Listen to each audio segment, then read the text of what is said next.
what we've tried to do in this museum is to create an atmosphere where you don't just come in and gaze at a bunch of artifacts.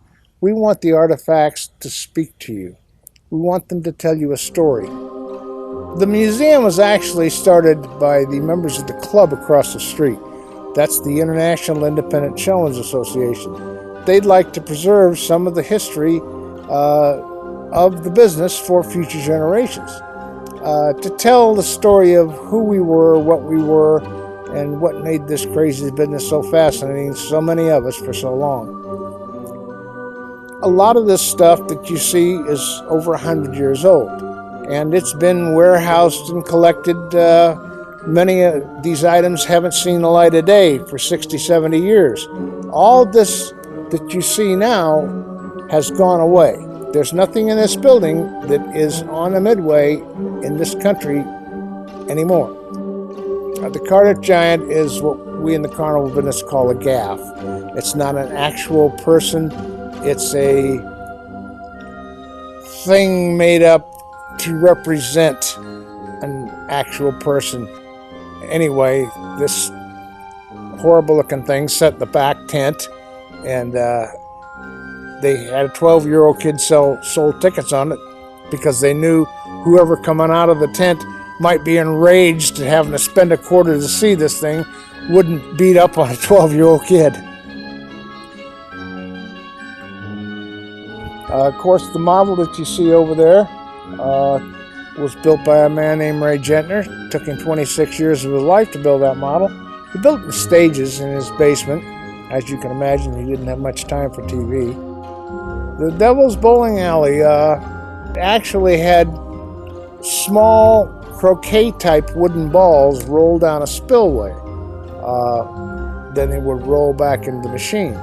The machine operated an elevator belt system to bring the balls up to the top of the spillway where they would come down. It turned by hand before electricity. The balls all had numbers on them, and you would match the numbers up to the numbers on the prizes.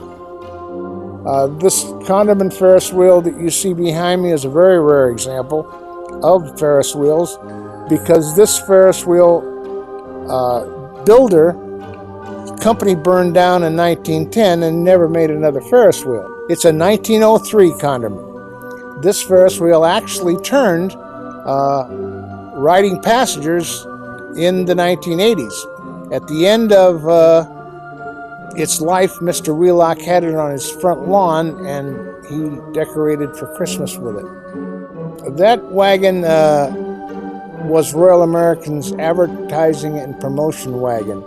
At one time, the Royal American shows was the largest traveling carnival in America. It moved on 96 railroad cars. Trains stretched over a mile long. The show operated for decades, but in 1985 it came off the rails, no longer operated as a rail show. The show employed probably 1,000 people at any given time, and in the big fairs 2,000 or 3,000 people. The wagon is more or less a time capsule from the 1970s. All the drawers are still filled with the effluvia of what it took to operate a carnival, pamphlets and papers and general paraphernalia, photographs, press photographs. They actually closed the door on the wagon and put it away, and the door wasn't open again until it came into this museum. To me, well, I'll tell you, after spending 53 years on the road, this is where I should be at this time in my life. I'm surrounded by the historical significance of the business that I've come to love and has been so good to me. It's just been great, and this is where I want to be, trying to pass on that heritage to generations who will come behind me. We want to tell the story on a personal nature so that you feel connected with it. And I think that we do the job, because everyone that walks out of here says, boy, that brought back a lot of memories.